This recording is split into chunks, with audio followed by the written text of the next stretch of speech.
السلام عليكم، مساءكم كل كورة مع جبل. أهلا بيكم في حلقة جديدة. مش هتطول إن شاء الله، رد فعل سريع كده على اللي حصل للزمالك امبارح. تمام.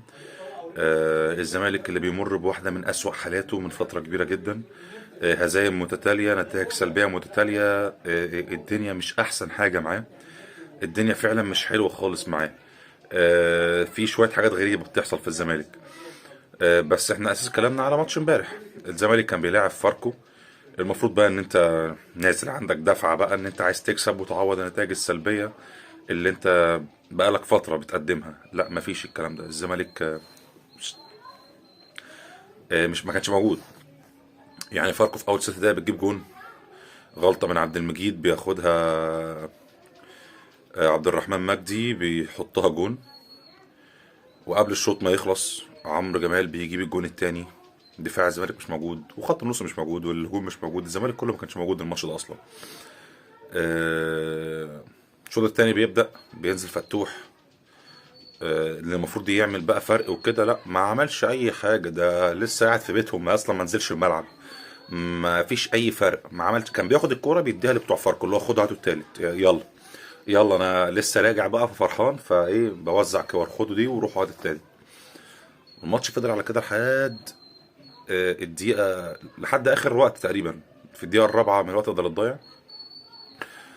لحد ما سيف تيري لقيناه بيلم واحد واثنين وثلاثه والدنيا حلوه وحط جون ايه يا جدعان ده؟ يعني ده فاركو اللي جاب الجون مش الزمالك، في حاجه غلط. طبعا يعني الماتش خلص على كده، الزمالك يخسر 3 نقط وفاركو خدوا 3 نقط من الزمالك، زي ما بقول لك كده من بق الاسد يعني.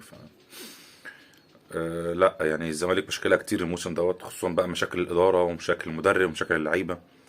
يعني اخر فتره ديت مشاكل المدرب، عايز يمشي والزمالك مش عايز يمشيه. بعد ما مشاه راح مرجعه تاني عشان الشرط الجزائي اللي هو الكبير قوي، هو مش عارف يدفعه له. فخلاص تعالى بقى انت اقعد على الدكه كده، اسامه نبي هو اللي هيمشي الدنيا، وانت قاعد كده ما تعملش حاجه بس. تمام، انت اسمك قاعد على الدكه. فخلاص هو الزمالك بيطفش فيه وهو بيطفش في الزمالك، والاتنين بيطفشوا في بعض. واللاعيبه مش مهتمه، ما عندها لا مبالاه. مش عايز تلعب. تحس ان هم كمان بيطفشوا، هم كمان مش عايزين يلعبوا.